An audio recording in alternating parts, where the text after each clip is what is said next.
Tuesday McClain is a 34-year industry veteran, colorist, educator, 10-year salon owner. She's also has her associates in business administration, a bachelor's in psychology, and she's halfway through her MBA. And to top it all off, she was a nominee for the top 100 for Behind the Chair. Today, we're going to hear her story, how she got to where she is, and what she's working on now. Welcome back to the Hairdresser Strong Show. My name is Robert Hughes, and I am your host. And today, I'm with Tuesday McClain. How you doing today, Tuesday? I'm doing great, Robert. Thanks for having me. How are you? I'm great, thank you. Thank you for coming on the show. I'm super excited. Just to give some background to our viewers and listeners.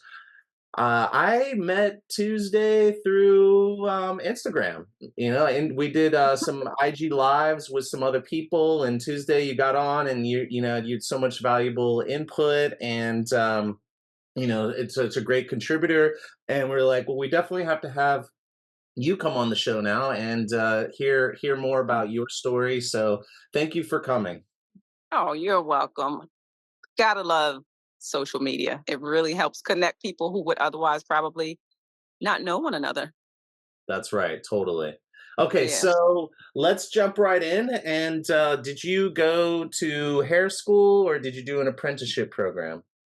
I didn't. I was a hairstylist out of my mom's bedroom for years. I started at like 11 or 12 years old. I was known as the girl, who would come to you to do your hair. And then maybe when I was 15, I want to say I was in high school at that point. I went to a trade school that actually had cosmetology, but I decided to choose a trade for business instead, just because I just felt like I was already doing so well on my own without the traditional schooling in that, field. So nonetheless, I worked in this one salon where the young lady happened to have a senior cosmetologist license. And from there, I just decided, well, why not? Let's just get it on paper and do the apprenticeship route. Even though it was like not it wasn't a traditional apprenticeship, but the documentation was being documented. And then I think what motivated me to finally see that through and take my license is because I just wanted to work in a better environment, a more professional hair salon. Honestly, if that hadn't been my motivation, I probably would have never even taken that step, honestly. I just wanted a better quality life for myself and my clients. Nice. And so how old were you when this went down? You were Well, like when that's I doing was getting your 15 when hours? I was 15 when I first started at the salon where getting my hours was even an option with the young lady. So honestly, I would have to do some research because I know I started out long before I was even old enough to go to hair school. So that played a major role into why I kind of did it my own unorthodox way. And I don't even think at 15 I was old enough technically. So I probably worked there for about a year before I officially went on record, maybe at 16. And I worked at that salon until I turned 19, 20. And then from there is when I started working in salons that I would deem, more professional and a better quality environment. How many salons would you say you worked at before you went struck out on your own? Well, the trajectory wasn't quite work in other places, then strike out on my own. It was kind of like a pendulum, a back and forth thing. So I worked I've never actually counted. That's a great question. I want to say maybe like a total of 17 or 18 places, but not consecutive. I worked in probably 5 or 6 places before going out on my own, and I was maybe like 22, 23 at that time. And And was that like to a suite or a booth rental, or was that no, suites weren't to- even a thing back then. I'm 46 and I've been doing this for 34 years. So at this point, suites, I don't even think suites came around until maybe like a decade ago. So this was 2 decades ago. So I owned that space for maybe 4 years. And I quickly learned from a business standpoint that the square footage wasn't big enough for me to make the type of money that made sense for me to have my own. And if I was going to just be breaking even, I figure just go and work in someone else's salon until I felt like I was ready and had the capital to then buy a bigger salon space. Um, yeah, and I probably did that for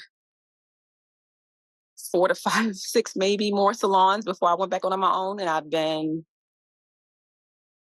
maybe the last 7 years back into ownership. Okay. Okay, Hopefully cool. that answered your question. Yeah, yeah, that gives an idea. So, like, a reason why I asked the questions about the steps is because I'm specifically that question is specifically for rising stylists. Like, why go to the Okay. schools and I talk to the students, and they want to know how they want to be salon owners, they want to be educators, they want to Right. be solo suite renters, they have all these different ideas, but there's not a lot of in my opinion, I don't think there's a ton of good quality information on how do you do those things. So Right. that's why I always like to ask everybody. So that was good. So it sounds like you had a natural talent. You started young. Yeah. You got a chance to kind of get your license on the job. Maybe build a bit of a clientele before you got out of high school, maybe a Hmm. couple years out of high school, you didn't then started kind of moving around looking for your spot, and then you decided to go out on your do your own thing, Right. and then you kind of realized that that the money wasn't where you needed to be, so you decided to go back, take a couple steps back, go work for somebody else, and then you jumped around until you figured out what would work for you, and Right. then you launched your own business. Yeah. So I think that it's a good testament to sailing your way forward. Totally, um, yeah. and learning as you go. But in hindsight, well, I would say in hindsight and in foresight, given the fact that I went to a trade school and business was my trade school, I definitely always knew what that framework of starting your own business should look like, technically, meaning you should already have like 6 months of those projected bills saved. You should have a business plan. You should have a marketing plan. You should have some indication of how you're going to attract and maintain the clientele you have, attract new clients and maintain. Well, retention is important, but you always want to be setting yourself up to be marketable to incoming clientele. So I think I had that textbook knowledge for sure, right? And I think a lot of stylists definitely don't start out with that because they learn about business kind of afterwards. Either it's by going to school to learn about business, or they learn once they start without having that background how much they don't know in that department. So I knew that, but even though I knew that, it wasn't a situation where you know better, you do better, because I did have that information, but I had less people around me practicing that. So even though I knew what I knew from a textbook standpoint, I didn't see many people implementing what I knew from a textbook standpoint. And most of the teachers that were in school teaching business didn't own their own businesses, so they weren't entrepreneurs. I think that could have made a little bit of a difference if I had instructors who actually were practicing what they were preaching to us. Then I may have realized, okay, let's save a good amount of money. Let's get a business plan in place. Let's understand marketing, PR, all the things, right, before you step out. And I didn't. So I don't begrudge that, but it is a testament to teaching younger people why maybe that's not the best route, right? Because you can put yourself in situations where you'll have to sacrifice unnecessarily, right? Like there's something beautiful about being able to work in an open floor concept and learn vicariously through others. You learn much quicker. You'll make less mistakes if you go about it that route. Set your ego aside, right? Because ultimately, that's going to lead you down a very, very, very, very struggle boat path, path, if that makes sense. So I don't know. I think social media wasn't a thing back then for me. Like social media has been in my world with me being involved, you know what I mean? And like posting and all the things, taking it seriously, probably in the last 10 years. but social media was probably around probably 10 before I even cared to even give it my attention.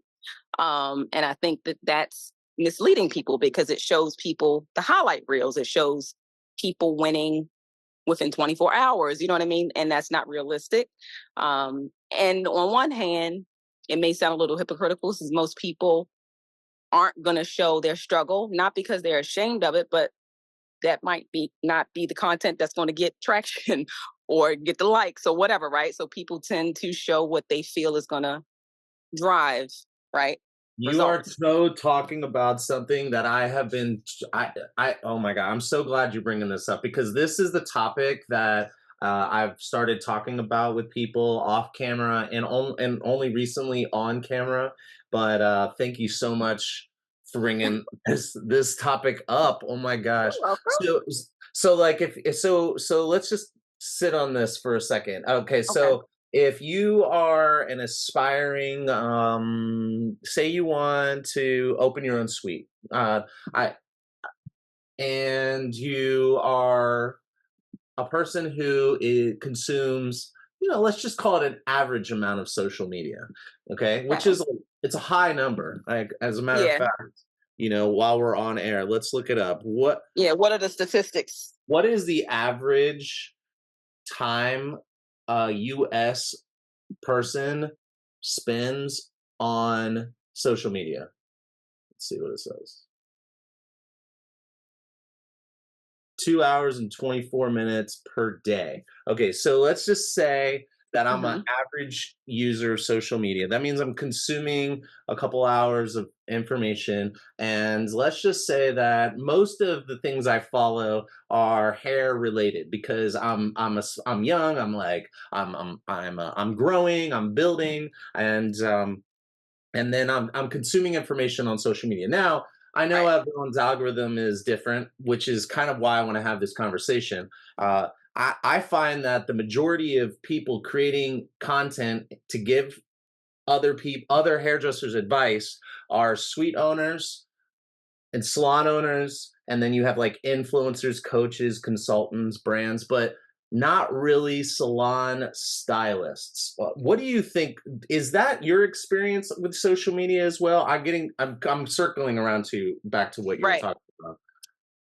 Um, well, honestly, I would have to take a look at my social media and the people who I consume content from the most, really, to honestly answer that question. But I would say that I don't think that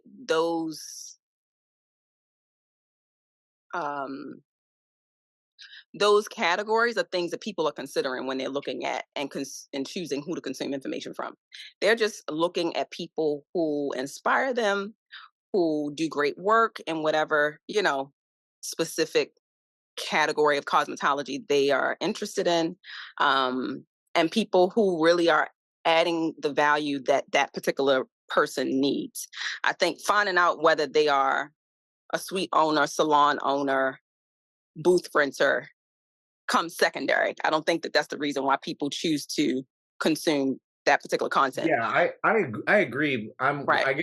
I guess where I'm going with this is, if I'm accurate, and there's not a Hmm. lot of salon. Just let's say hypothetically, there's not as many salon stylists taking time to create content to give advice to other stylists. They're probably, Right. let's just say, this is a hypothetical. This is a theory that Okay. I want someone to like prove or disprove, and I am totally fine with being wrong because there's a big conversation here, and this is only one tiny piece. Like Okay.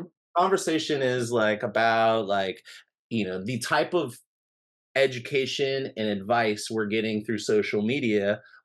How is that impacting us, and how do we decipher good advice from bad advice and quality education from not quality education? And so anyway, I would say like Mhm. if I was a student and like I'm talking to the students, I hear them talking to me about people they're following that are not working in a salon.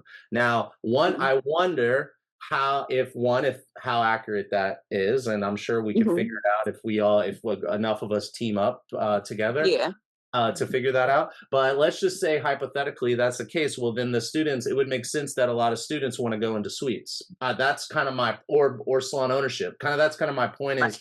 is if we don't have a lot of salon stylists talking about how amazing it is to work for somebody, Yeah. which Yeah. I haven't heard anything like that online once Right. personally. It's like, oh, this is awesome. Working for a cool boss. This is how you find your favorite boss. This is how Right. you go in shadow. This is how you. These are the type of questions you ask to find the perfect salon home. It's like this is how you go independent. This is how you become an educator. This is how you know. Right.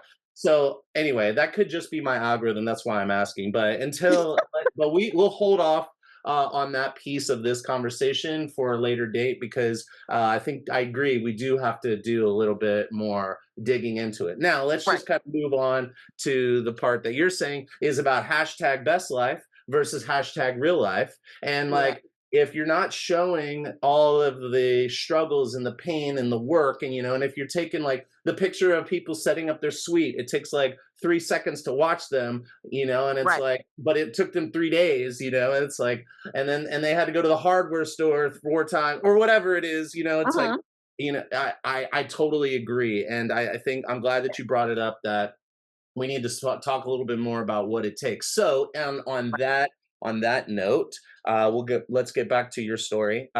So you were talking about kind of the process of getting to where you are means Hmm. that you might learn that maybe you went down a path that you need to kind of turn around or pivot. Oh, wait, I guess Right. pivot is a better word. And it's like, I'm here. I don't have to go back. I just have to pivot and then do this other thing. Okay, so sorry, I wanted to jump in and throw that out there and see what you thought about all that. Okay, that's a lot. So let me go to this. I forgot where I was in the story. What I do recall not mentioning is that there was one salon suite moment, like thrust in the middle of that 34-year, process.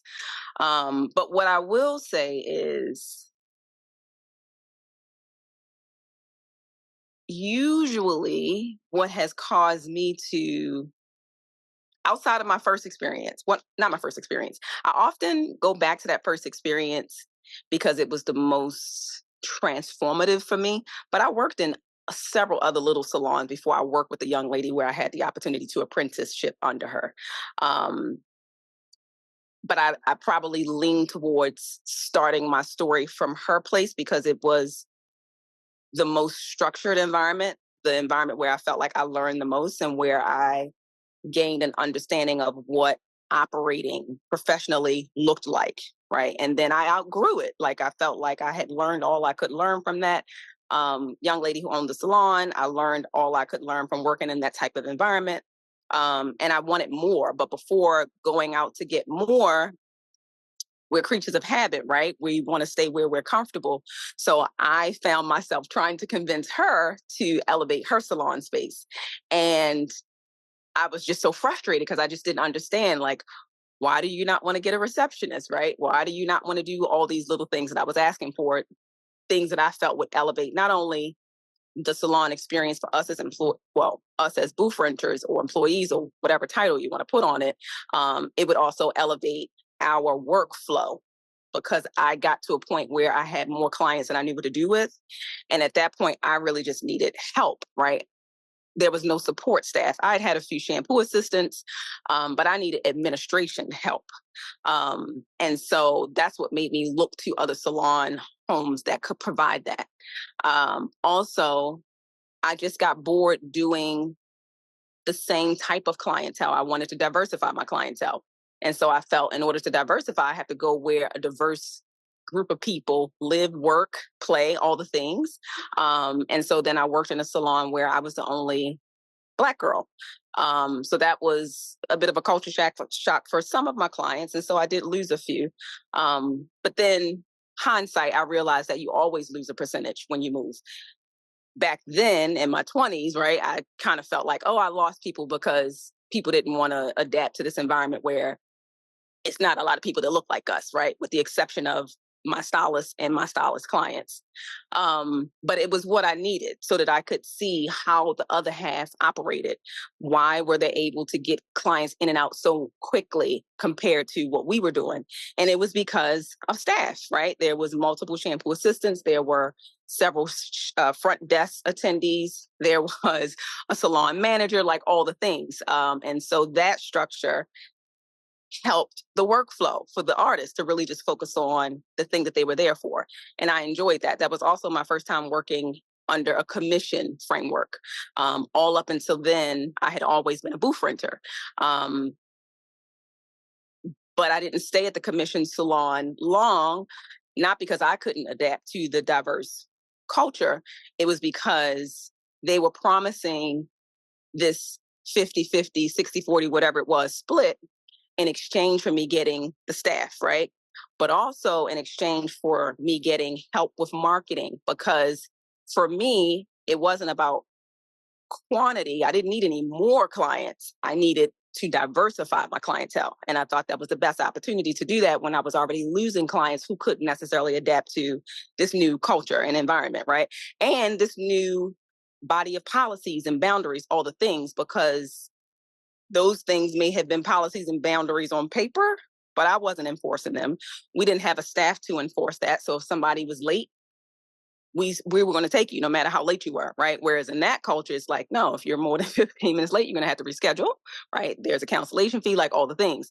So that was something that my clients didn't feel they wanted to digest. So I lost a few behind, that. But ultimately, even though that was like a 4 or 5 month period, it was exactly what I needed, right? Even though I didn't stay as long as I anticipated and wanted to, it was what I needed because they raised the bar for me. First of all, I inquired about working there before I even had my license. So I would say wanting to work in that type of environment was the push for me to say, girl, just go ahead and take the test. Okay, read the book, study a little bit, go take the test and do what you need to do, right? It's not that hard because I'd had the hours long before I sat for the exam. Because again, I really didn't have anything to motivate me to take the exam, right? Because I was already doing all the things that the license was supposed to give me the opportunity to do, right? So, but what the license was doing was give me the opportunity to work in a better environment. And I don't want to say better because I don't want to smudge or smear the value from the other salons, right? I do want to say it was offering me the opportunity to elevate in the way that I wanted to. And so that was the motivation that I needed to go and take the test. But I'm glad that I had that experience because then I got to see what working in a commission environment should look like. I was also dealing with a little bit of, racism and classism, all things that was never really like in my face. I spent a lot of hours at work. Many of us do more hours maybe than we spend at home or with our friends. So that was a bit much for me to expect my clients to want to deal with, because they just wanted their hair done, right? I wanted to elevate as far as my career was concerned. Like I wanted to be a better person, a better stylist. I wanted to flex my creative muscle and prove to the world that I wasn't just good working on African-American clients. I was good working on anybody that sat in my chair. So that was a bit of a struggle. So I left because they weren't really helping with marketing me to a diverse clientele, because in their minds, they're like, you have just as much, if not more, clients and everybody that works here. And if that was the way it was going to go for me, I just felt like, why would I allow you to take, right, such a big cut? Yeah, totally. But to all the young people listening who feel like working on commission is not good, and it's not good for the fact that somebody's taking half of your money, what I will impress upon you, if you're listening, is that that's not it at all, right? You're going to spend that money one way or another, right? Either you're going to manage it, the cash flow is coming through your hands, and you're going to be responsible for delegating and paying the bills, sourcing out products, doing the retail, doing the marketing, you're doing all the things. But the reality is all of those things are really like 3 to 4 people's job on top of you being a hairstylist behind the chair, right? Yes. So if you want to take all of that on and be responsible for that and delegate the funds, yeah, go do that, right? Go booth rent. But I would caution you not to rush out and do that, right? Simply because you're going to learn very quickly, like, oh, okay, yes, I'm keeping all the money. Yeah, but not all of it is income. And so when you do the numbers, whether you're booth rental or commission, the same amount of money or the same percentage of the money that comes through your salon is going to be pushed out to bills and overhead expenses and product costs and marketing and PR and all the things, whether you give it to somebody else to be responsible for or you're responsible for it yourself, give or take a few dollars. So that's my only thing that I want younger people coming into the industry to really understand. And so I'm glad that I've had the experience of like seeing all the sides, but every time I've moved, with the exception of that one time that I'm speaking to, it's been because I wasn't happy with whatever was going on, right? Um, I probably would have never worked in a salon suite if it didn't come to a situation where I wasn't happy with the way that the salon was being ran that I worked at the time. And literally, I would say that the person was kind of using me. I didn't realize it. So this person whose salon that I worked in, another diverse salon, literally came and sought me out, like almost, how athletes are being like recruited. I had never experienced that before. And so at the time I was at a salon that was promised to me as a takeover. And so I'm like, well, let me just work here for 6 months, get to know the staff that's working here, so that I can kind of get to see what the business needs, what it doesn't need. And it was a salon that I had worked at before. So I came back when the person called and asked, could I take over? I'm like, okay, cool. But I'm not going to go right in and take over. I want to come in, learn the land of the law as it is now, right? Because it was a very different salon when I came back the second time than it was the first time that I worked there. Different people worked there, all the things. And so then I quickly realized that that person was playing games financially and really just wanted somebody to get them out of their lease. But the lease terms was not something that I could negotiate to a point that I would be comfortable. So when this gentleman came in, essentially recruited me to come to his salon, his perspective was, later I learned, she's a popular hairstylist. She does a great job. She's worked in all right cultures of salons. She would be a great fit at my salon and possibly be an attraction for other stylists with her type of clientele following to come. I didn't realize that was his intention for coming to seek me out. Of course, he framed it a little bit differently. And then once I got there and he realized like, oh, like I can't tell her what to do, to an extent that like I'm bossing her around, right? I was booth rental, but no, we're going to all be respectful and respect everybody's opinions, and we're going to treat one another kind. Um, and I learned quickly that that wasn't what was going on. And anytime I would give my opinion or give my feedback, if somebody said something out of pocket or did something that was inappropriate or whatever, it wasn't respected. I don't know what he thought he was going to get from me as a coworker or whatever, but that wasn't it. So one day there was a creative disagreement, I guess, if you will. And literally on the spot, he said, okay, well, I no longer need you. I had never been told those types of words in my entire career in my life. But at that moment is when I realized like, oh, you were just using me, right? So now you kind of got the word out that, oh, Tuesday works here. She's this great stylist. You know what I mean? And so she's decorated and organized her little spot in a way that now it is more attractive for somebody to want to come in and whatever, right? So that is what kind of propelled me into working into a salon suite, because where else was I going to go with 24 hours notice? uh, can't go anywhere that fast. Typically, if you're a new person looking for a place to work, well, let me speak to my experience. When I am seeking out a new place to work, it's going to take me a couple months because I want to go there and be a client first. I want to kind of get to know the people that work there before I even decide if it's a culture that's a good fit for me and my clients. I'm going to like really look at the neighborhood and like see what it looks like and how it functions at all different hours of the day. So I didn't have that time to like do that level of research. And so I was like, oh, okay, well, salon suite. But when I went into the salon suite, I went in and decorated it to a level that's not common for most people, but I only did that, one, because I enjoy kind of doing that, taking on that type of project, but two, it was in order for me to working in a salon suite is not always seen as glamorous or luxurious. And I didn't want my clients to feel like it wasn't a salon anymore, right? Because I just worked in this very small space. So I wanted to decorate it so that when you walked in, even though you were coming to a salon suite building, essentially, when you walked into my space, I wanted it to feel like you were walking into the level of salon that I was used to working at, and level of salon for my clients that they were used to being serviced in. So I spent far too much money. So that's that. But also, when I was buying all the furniture that I put in, because I didn't want to use the furniture that the salon suite provided, I did that knowing that ultimately that salon furniture was going to a regular salon space eventually. I just had to find my location. And then that's how we, right, got back into salon ownership, because after having that last experience that I just described with that gentleman who owned the salon, who later end up, sidebar, losing the salon for his poor behavior, and someone else had to end up taking it over. So I knew at that point, like, oh, okay, it wasn't just me. It wasn't just because I was Black. It wasn't just because I was female. He just had some real serious interpersonal issues, period, that just eventually, combusted.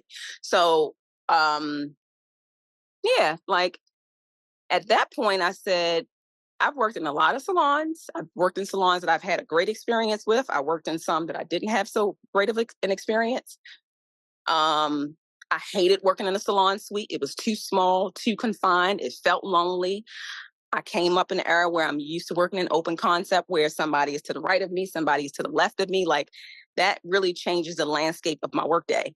And I didn't want to give that up. So at the very least, I'm like, I'm not going to go and work in someone else's salon after that last experience. I'm over it.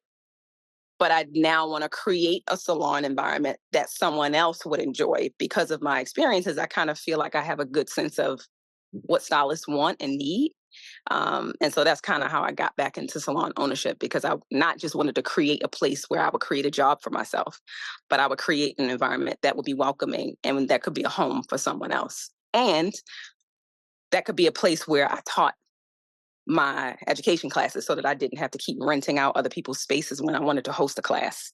So Let's. kind of I that's. want to. I want to hear more about the what you're doing now in the education. But real quick, I want to say that was such an amazing like play by play. I like anybody that's in school needs to watch this episode and hear like an example of a journey to ending up at an ultimate goal is mired with turns and twists and unexpected things, both positive and maybe things that you maybe have to deal with, whatever. So that, Right. thank you so much. That was awesome. Like, You're welcome.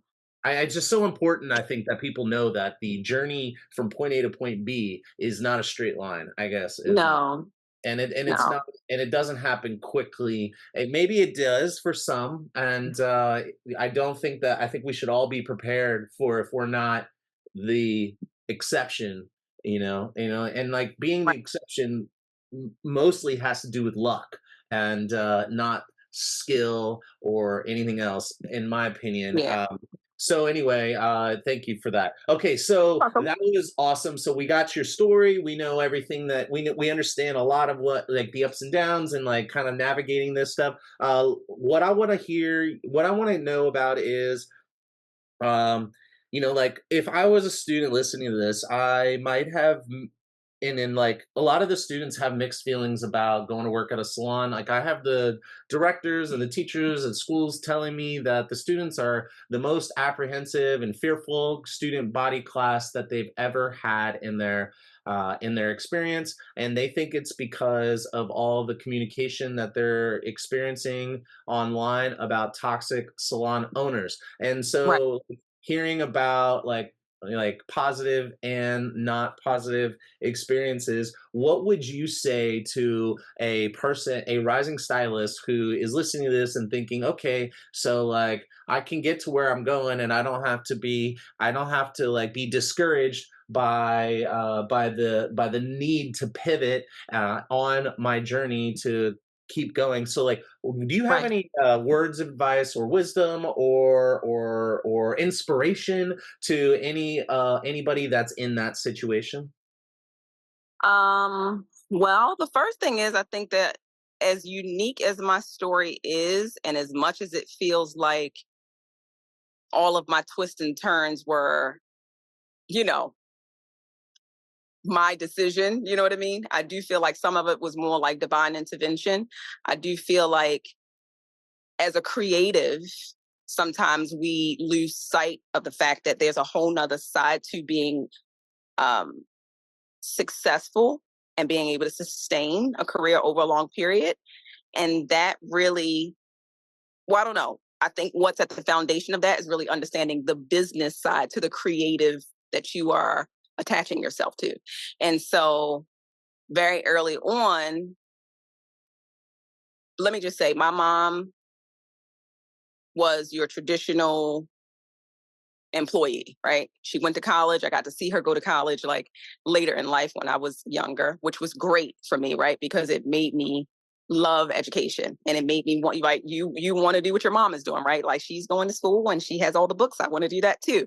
And I got to see her do that later in life. So I'm glad that I had that opportunity because it helped me to understand that it's never too late. One. But my mother didn't like the idea of me following a creative path because my dad was an artist who was really, really, really exceptional at what he did. And I believe that I ended up loving the world of color and just being a creative because I got to see this entrepreneur in my father, and he loved what he did. I heard him complain about people taking advantage of him. I never heard him complain about not liking what he did, right? Like you could just tell.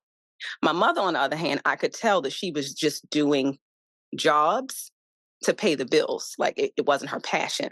Until later in life, after she got a couple degrees and then became a social worker, I saw that that was something that she was really passionate about, helping people, right? But I got to see her do things that she wasn't passionate about. So she was more the education pusher. And because she saw my father struggle, because he didn't have the business side, right? Like textbook knowledge, he had experience. And unfortunately, her seeing that not work out for him, I think is probably what made her voice her opinion over the idea that I don't think that's a good direction for you. I think it's great that it makes a little bit of money for you, right? It helps me out when I don't have money because you can like do little things for yourself, but I don't think that that should be the goal. So I'm happy that my mother pushed that on me, right? Because naturally, because I did it in high school and because I was doing the standing behind the chair pretty early, I'm like, okay, well, let me get an associate's degree in business. That makes sense because it could be applicable to anything that I decide to do after. The problem, however, is that deep down in my core, I wanted to be a doctor. And I just didn't have enough exposure. I didn't have enough examples of people who look like me who did that. And went away to school and all the things. So I was like, no, I don't want to miss out on the money. I'm just going to get a business degree and keep making the money, right? Standing behind the chair. But later in life, after my son went to college, I felt like, okay, well, let's go back now and get that degree in biology. And then I'm glad that I had that opportunity because I realized, like, I love science, I love biology, but I'm not going to spend all this extra money to get this degree when I know early on I can't afford to not work and go to school and go into a physician assistant program or a medical school situation, right? Undergrad would allow for me to work, be a mom, and right, do schooling. But matriculating into that path of medicine, I had already created a lifestyle for myself. I now have a college student that I have to support. It's a no for me, right? But what happened in that process was that I learned how I learned, right? Because I started struggling with the science studies. And then I went and got tested and I kind of learned, like, no, you don't, there are no real deficits there, but there are some weaknesses, right? And those weaknesses probably were ignored through grade school because I was so good and creative in a lot of other ways that people were like, oh, okay, it's not so bad that she's not an A student over here. She's not an A student over here because she's killing everything else. But again, I'm glad all those things happened because my desire took me to a path that was ultimately, I feel, divine intervention to show me what the real path was supposed to be. So the only thing that I could switch all those science classes into and still have a degree out of it was psychology. I learned the most about myself. It gave me a great opportunity to kind of be very introspective over my upbringing, my work experiences, and how my childhood kind of played into some of the toxic relationships that I had been a part of, right? Both personally and professionally. Um, and so everything happens for a reason. And it happened in the order that it needed to happen in, because I think that going to school for psychology after my mother had passed was great because it was almost like therapeutic in a way. Full stop, full circle. I feel like my advice to younger people is that you got to always understand that there's always going to be a uncomfortable side to what it is that you want to do. And rather than running away from that, you need to lean into it, like, and learn all the hard things because it's going to help you really do well in the parts that you do love. You learn it enough that maybe one day you make enough money that you can hire to your weakness or hire to the things that you don't like to do. But you never just want to like push that off onto someone else because it's their specialty without first learning the fundamentals yourself, because that's how people get to take advantage of you. So I credit a lot of what I just said to the fact that I had that right journey. So that would be my advice to people, and to recognize that sometimes when you're having these narratives that are being created both in society and in your mind, that it's easier to point fingers, right? And call somebody out on their stuff. But you got to focus on the person in the mirror because that's the person that you can control, right? And so I feel in my heart of hearts, like, psychology should be something that people are learning in grade school. You need to learn how to self-regulate your own emotions. You need to learn how to navigate difficult conversations. You need to learn that every time you're triggered, it doesn't mean you're being attacked, right? Every time you're having a tumultuous experience in a salon, it's not necessarily because your salon owner is toxic. She's just saying something that triggers you. Or maybe she's saying something that needs to be said, and she's doing the best, he or she is doing the best she can to communicate the boundaries, the policies in the way that she knows how, right? And so rather than judging someone for being toxic or judging someone for saying in a way that you didn't like or whatever, like, really look at the meat of it, right? Did it need to be said, right? Did you need to be reminded of whatever this thing is that they're talking to you about?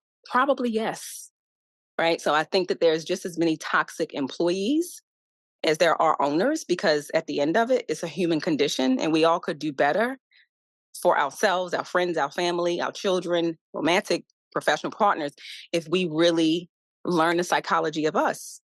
And it will help you kind of navigate the world better, and people with all different types of personalities that aren't necessarily waking up thinking like, "Oh, how can I ruin this person's day today?" No. Totally. That was, oh Mm. my gosh. This is some of the best worded advice for young folks that I've heard. So amazing. Thank Thanks. you so much. I know we have hit our time for our conversation. Um, I would love for you, if you have time, to just to give us like kind of like a high level overview of what you're doing now. You mentioned education, Mhm. and Yeah. then we can always set a, I think it'd be, I definitely would love to set a time to have more in-depth conversation about some of these topics we brought up, that you brought up and that came up. But just Mhm. to be respectful of your time. Okay. Do you have a couple minutes to give us a little like insight into what you're working on and what you're doing now, like your and your education? Sure. Well, I think giving you the little bit of backstory to how the getting tested academically to figure out if there was some learning um, disability there, where I was concerned, or if it was just some learning weaknesses as I discovered. And just going through that path of learning that really helped me recognize not only what was weaknesses and strengths, but also helped me to identify like, how could that have happened? Right? There's some gaps in education. There's some I was late to school a lot that create the gaps, right? Because you miss instruction, pivotal instruction. So I would say reach out to a therapist, right? You don't have to get tested for academics, but reach out to a therapist so that you can work on yourself, right? The better you are, the better you're going to be able to interact with the world at large. And when you do really learn and who you are, why you are the way that you are, what you need, what you don't need, learn how to articulate your needs, learn how to set boundaries for yourself, reinforce them for others, respect other people's boundaries and differences, all the things, I think that you'll find that less of that narrative that's been created about, oh, I don't want to work in a salon because it's a toxic environment, da da da da. Less of that will be true anymore, because ultimately you'll recognize that that's a narrative that you created because maybe you're afraid to go and work around other people because you don't have the best interpersonal skills.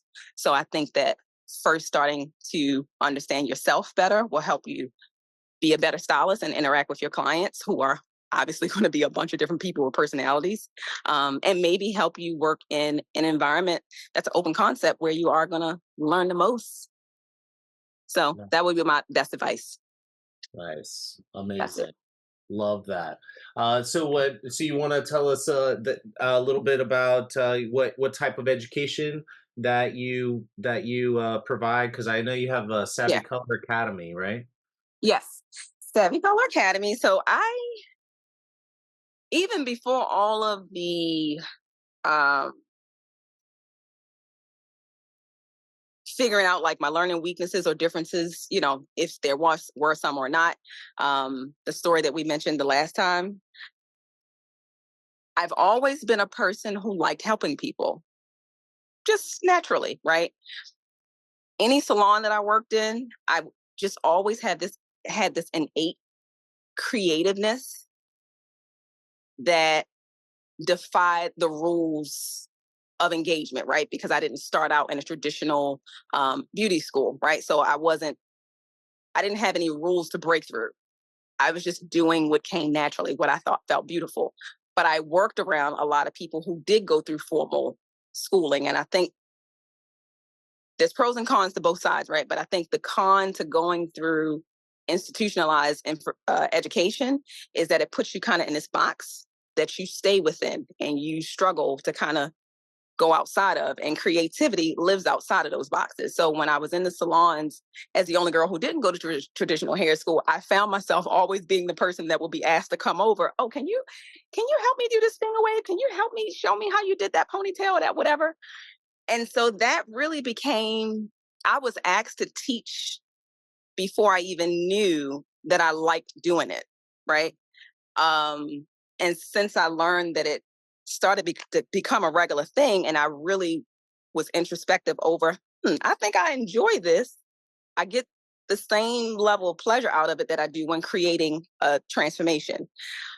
That being said, I was 22, I think, I'm not sure, um, around the time when I had my first salon, and I was like, I really want to go to this academy, either Vidal Sassoon or Tony and Guy. And at the time, Tony and Guy's Academy was just a little bit less expensive.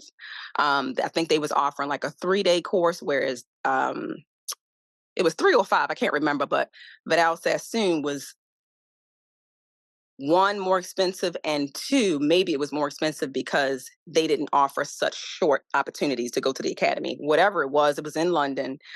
I had an apartment, I had a young baby, I owned a salon that really wasn't profitable without me. And that's the kind of whole point of owning a business, which is why I kind of took a step back to go and work in a salon. And I was like, okay, what am I going to give up?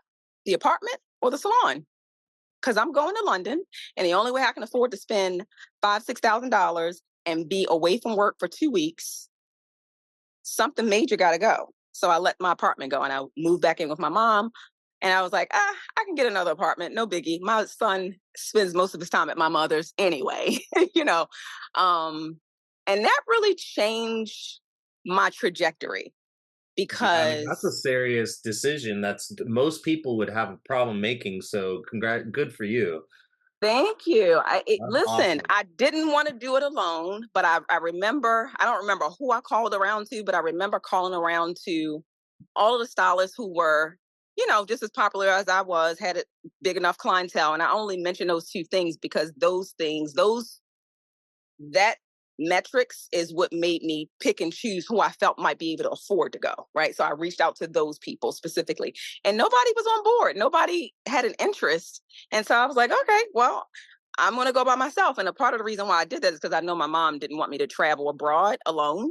So I tried to appease that for her, because personally, I didn't care. I just, when you're younger, you're just, not saying that I'm not fearless now, but you're just like, whatever, what's the worst thing that could happen? So I went there. And once again, I was the only Black girl in the academy. And there definitely weren't any Black clients, or not clients, there weren't any Black models that we got the opportunity to work on. But it was the first time that I went anywhere in my life in a professional sense where I didn't feel they cared that I was the only Black girl, or that I was, none of those things seemed to matter. The people were wrapped around the corner in a line. And by people, I'm talking about the models. What? I was struggling to find people who was just open to let me do whatever in the States. But when I went to London, I guess the Tony and Guy and or the Vidal Sassoon, because I'm sure they probably have the same experience, the brand name was so well respected that they trusted whoever's hands that they fell upon, they would be good, right? Also, it was the first time where I experienced models actually paying a fee. I was like, this is like a club. I've only ever had this type of experience in the US where people stand in a line and willing to pay a fee to get into the club, bottle service, all the things. Anyway, that was a fantabulous experience. And I felt like I was light years ahead of my US people when I came back. And then I was finding that people were not necessarily willing to just give me creative freedom to do whatever color cut I wanted to. But at that point is when I started taking models, though. I never did walk-ins, but then I started saying, like, okay, I have such a large wait list. I'm just going to allow people to come in on Mondays as walk-ins. And depending on what you say you want, that gave me a little bit of creative freedom. Like, because if you didn't want what I wanted to do, then I can't take you, right? So as crazy as that sounds, that was birthed from having that experience, right? And so color was always my thing, because that's what I got to see my dad do earlier and as a toddler. And I loved playing with the color and doing the paintings and all the things. So doing hair and applying the color to that structure, it was just a different canvas, but essentially it gave me the same feeling, right, of excitement. So, but I think other people kind of pushed me into the education realm before I knew that that was going to be my thing. But then once I started, I think with Redken was the first company that I tried to educate for, and I went through their whole extensive, comprehensive educational pathway, I guess, to be an educator for them, which involved a shit ton of classes. And then we did like some type of video audition and all the things. And they didn't select me. And I was devastated, because I'm just thinking, what are they thinking? Like, I'm amazing. I'm just as good as the next person, if not better. Like, what? But again, there's more to being an educator than just having a talent, right? Can you articulate yourself well? Do you know how to break the theory and the techniques down in a way that's digestible for whoever's sitting in the room? And if I'm being honest with whoever's listening or you, at that time, I did not have that. I just had an amazing ability to create. Even though I went to take my test, all of those big technical terms and science, terminology, chemistry, all the things, I was just one of those people, I'm just going to put it together and see what happens. If it works, great. If it doesn't, don't do that again, right? So I kind of learned through that way, but I wasn't at a place where I could really articulate the techniques and the chemistry in a way that I can now. And so then when they told me no, which I'm grateful for now, because that then set me on a path of, okay, you're great creatively, you have that down. Now let's enhance, right, what you have, so that you can be of value to other people, because you're already used to people asking you a shit ton of questions. You got to be able to explain it in a way that they can understand. And I feel like I did 10 years of like trying to improve myself in that path, and then still bumping my head with other larger brands that just, I guess, didn't see the value in me. And so I was like, well, I'm going to start teaching independently. And then I worked with Blonde Solutions for a year. Um, Grateful, will forever be grateful for that opportunity. But then I just realized I was limited in that wheelhouse as well. And I didn't like the way that felt. And so I'm like, no, I want to be with a brand that I believe really values all of my creativeness that I bring to the table. I don't want to be in alignment where I feel stifled. I want to be somewhere where I can see that there's a pathway for me to grow. Right. I want to add value. Yes, I'm going to bring what I can, but I want to work with a brand that also can help polish me more, right? Can help me be my best version of myself. Um, and so that's kind of where I'm at, you know? So I teach classes at my salon space, which I'm so happy that I now have the space to do that.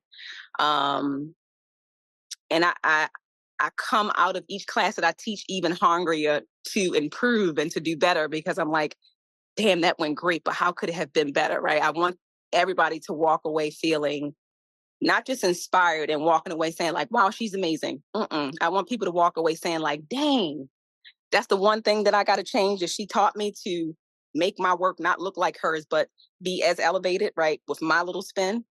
So I still Nice. have a, a desire to work with a big brand, just because, not for my ego's sake, but just because I want to be able to reach more people. That's it. And that's all. Wow. And at 46, I got like 10, maybe 15 more years in me till retirement. And education seems like a natural trajectory because it allows me to do what I love, but scale back some of the physical exertion that comes with like standing behind a chair. So hopefully I answered the question because honestly, like halfway through, I forgot the question that I was answering, but No, hopefully it's awesome. right. This was great. This is amazing. I love talking to you because like I know I you get so into the weeds with things, and that's where most people don't go, which is Mhm. why I think that there's so much it's like you have to go and scrape information off the internet to actually figure out like how to accomplish things. And so I appreciate you just getting into it and like rolling your sleeves up Yeah. and getting into the weeds because that is exactly what we want here on the Hairdresser Strong Show. So thank you so much. This has been an You're incredible welcome. interview, and thank you for going over a little bit on time so we could get the kind of the full picture of your Yeah. story. You're So welcome. yeah, So awesome. I know that this is not an interview for you, but now I'm curious. What brought this about? This idea to bring people together conversationally, to teach the younger up and coming hairstylists, because it seems like that's more of your focus than anything else. So how did this come about? I'll just for interest of time, I'll give you the cliff notes, but I got into the industry and quickly got into education. I was told when I was an apprentice, I did an apprenticeship. I was told in Hmm. my apprenticeship that if you want to be good, you should learn how to teach Okay. because the process of learning with a brand, this is before Instagram and Uh-huh. social media, learn if you go to teach for a brand then on a company, they have to teach you to teach, so Right. you're going to more classes per year than anybody else is going, so your growth will be relative to the amount of classes that you take. And Right. so I was like, well, I want to be the best. so Right. um so I was like, okay, so I BS my way into a teaching job and at an academy, and Okay. like a local academy, Graham Webb. I don't. You may have heard of it. I have heard of them. I remember their Yeah, product line. awesome. Yeah, so I taught at Graham Webb, and for a while they let me teach perms and roller sets and anatomy and nail disorders and skin disorders and Uh-huh. braiding and like pin curls and finger all that stuff, but not cutting or color. They made me go to classes to teach. They're like advanced education for like advanced like you know Graham Webb is the only place, by the way, that you could take advanced education in an academy locally. Now there's Right. no, unless now we have independent educators. But anyway, so Right. I would go to those classes on the weekends on my days off. So I Uh-huh. hair was my life, 6 to 7 days a week, all day. I didn't really have a life except for doing hair. And Right. so anyway, I went to work for another company. I started recruiting, and then I stopped teaching at the school, and I went as guest speaker on a regular schedule to the local schools, recruiting for a company, PR Partners. They had 15 locations at the time, and I was also teaching for them and part of their artistic team. Hmm.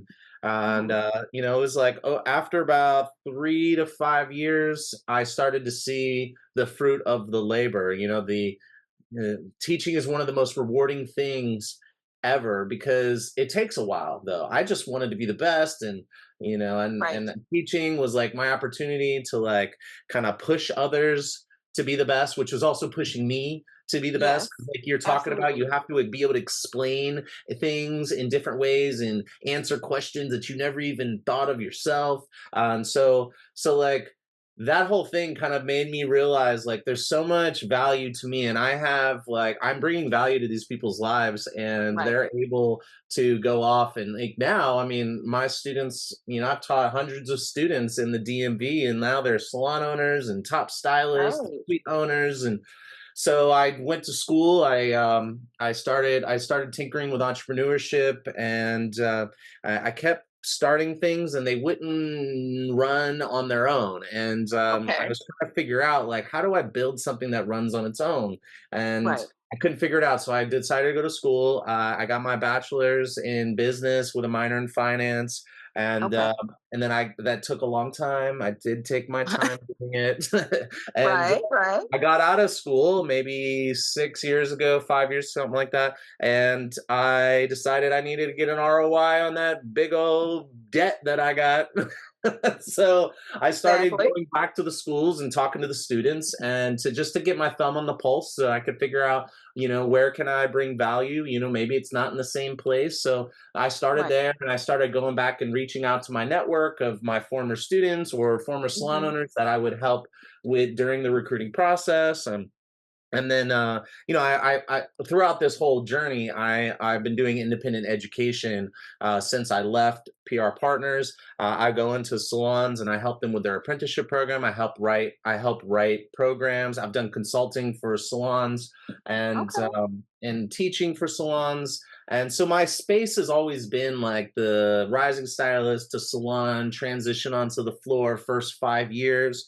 Hmm. And then there's like certain types of hair cutting that I nerd out on. So those will be like my advanced, like the pixie, like anything Uh-huh. in the world of the pixie, like a long pixie, short pixie, whatever. Like I just did an immersive pixie class. So that would be like my version of my advanced. But the majority of the stuff I do does work in that world of that transitional space. But with and growing coming and then now that's like my background.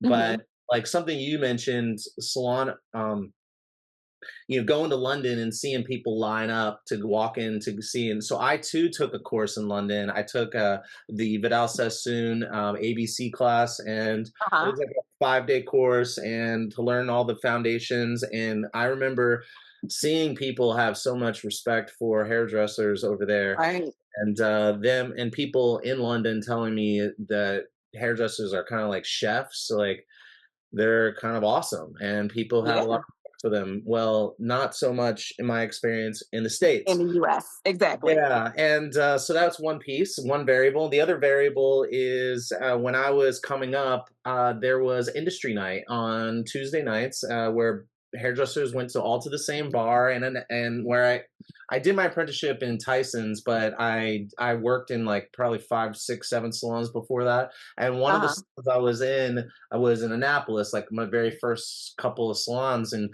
it's a smaller town, Annapolis. So, but it was cool because like people would all get together. We all knew each other, and that's what actually got me to get into hair. Like I Okay. like the community, I like the people. I just think Yeah. hairdressers are so cool, and I like want to hang out with them all the time. And Right. so those I'll take all those variables in my acumen and passion for business and finance, and so anyway, go back to graduating. Getting my thumb on the pulse. So I'm going to schools. I'm talking to people, and I'm realizing that I left the industry in terms of like I was still working behind the chair full time, working on my Uh-huh. degree. But while I was working on my degree, I was just working behind the chair. I didn't look outside of myself. And Right. so now that I'm looking outside of myself, I'm realizing that Instagram and social media changed the industry completely. Everyone wants to say, "Oh, you can't talk about Gen Z because every generation talks about the next generation this way." And it's like, no, I'm telling you that this is a different set of thoughts about the future and Right. about the Right. business and the expectations from the salon owners. And then I would go to the salon owners and their expectations. There's this huge expectation gap, and that's actually the foundation of the show is bridging that expectation gap. And now along the way, I've discovered more and more stories. Like the students want Right. to be all these different things, so I go and I interview. I try like salon owner. I want to interview salon owners who live in different parts of the country, who live in rural or I don't know how many rural salon owners I've interviewed, but like Uh-huh. suburban, city, Right. African American, white, Hispanic. Like I'm trying to create like I don't want anybody to be like, oh, they just did that because they're a man or a woman or they live in the South and they don't know what it's like up Right. here in the North or whatever. All Just inclusive. yeah, like it's like, how about I ask the same questions to as many different people as I possibly can? So then it Yeah. became kind of like how I built this for hairdressers. How did you become that? And so, like, in all of these conversations, I've discovered some things that the industry seems to be lacking but wanting. Like Uh-huh. post COVID, people getting back together in person seemed to be a really special, more of a special thing. And so that's where the beauty business brunch came from, was In just trying to get Chicago. together. The show is to bridge the gap, but now it's also I want it to be now the a place where you like where you don't if you're thinking about making a change and doing something in this industry, I'd love for you to come here, find an episode or two, listen to Mhm. it, and use that information to like part of your planning process, and maybe reach out Yeah. to if Right. they're watching this episode, to be like, hey, Tuesday, I saw your episode and you said this thing about that thing, and I really want to, do you have time, could you set Right. up, that's the magic that I'm hoping to create. And um and then and then the last thing is like the other part, the expectation gap. The solution I've come up with is getting students out of school into salons before they graduate, but they can't afford to Yeah. be a client, and they can't afford to quit their job that they have that's not in a salon for salon assistant wages.